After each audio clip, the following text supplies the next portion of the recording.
Hello and welcome to this session. Today's session is the first part of many such sessions dealing with swaps. In this session, you will learn about basics of swaps. In this session, you will learn about what are swaps, underliers in a swap agreement, reasons for trading in swaps, risk involved in swaps, the role of ISDA to mitigate risk, and the various types of swaps. Let's begin.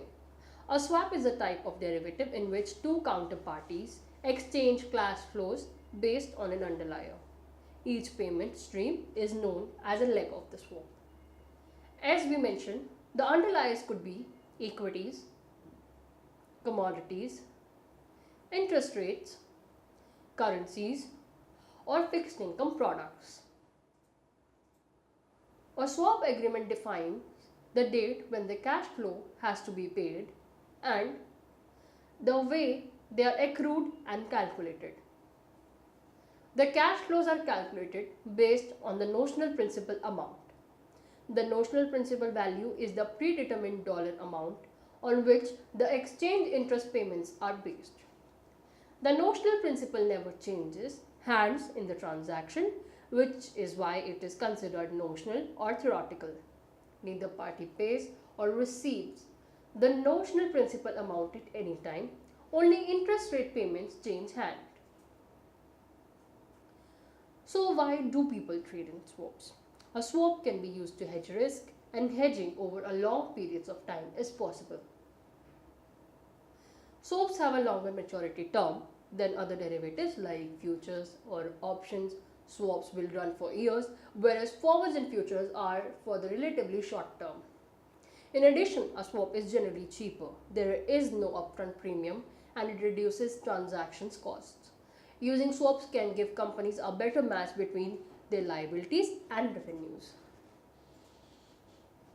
As with any derivative instrument, swaps come with their share of risk. In swaps, we have two types of risk known as counterparty risk and counterparty credit risk. The counterparty risk is the risk to each party of a contract that the counterparty will not live to its contractual obligations. Counterparty risk is a risk to both parties and should be considered when evaluating a contract. In most financial contracts, counterparty risk is also known as default risk. Only contracts that are privately negotiated between counterparties over-the-counter OTC derivatives are subject to counterparty credit risk. Contracts are traded on an exchange are not affected by counterparty risk because the exchange guarantees the cash flows promised by derivative to the counterparties. Counterparty credit exposure is a measure of the amount that would be lost in an event that a counterparty to a financial contract defaults. Counterparty credit risk is the risk arising from the possibility that the counterparty may default on amounts owed on a derivative transaction.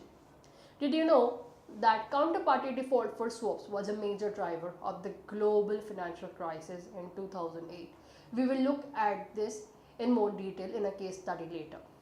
The US government has attempted to bring transparency and reduce systematic risk for swaps trading with passage of various legislation such as Dodd-Frank Act. In order to mitigate the risk we just talked about, we have the International Swaps and Derivatives Association, or ISDA for short. Since its founding in 1985, the ISDA has worked to make OTC derivative markets safe and efficient. It is a governing body and helps in the standardization of documents.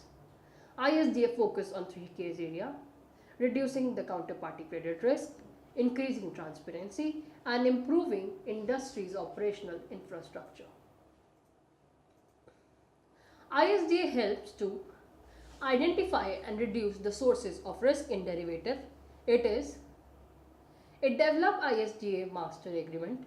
ISDA publishes a wide range of documentation materials. It creates legal opinion on enforceability of netting and collateral arrangements. It promotes risk management practices. It maintains the standardized documents. ISDA fosters high standards of commercial conduct and It also helps to manage risk through public policy and regulatory capital perspectives. Let's get down to know the types of swaps. They are generally divided into four types, which include interest rate swap, FX swap, credit default swap, and equity swap. We will learn about each of these types of swaps in next few topics. Finally, let's end this topic with a fun fact. Did you know that the Bank for International Settlements estimates that the current size of the global OTC swap market is somewhere between 600 to 700 trillion dollars in notional terms? To put in perspective, the World Bank estimates that the combined equity market capitalization of every listed company on earth is only about $50 trillion compared to the $700 trillion in the OTC swap market. That's it for now. In next set of topics, we will learn about different types of swaps in more detail. Thank you.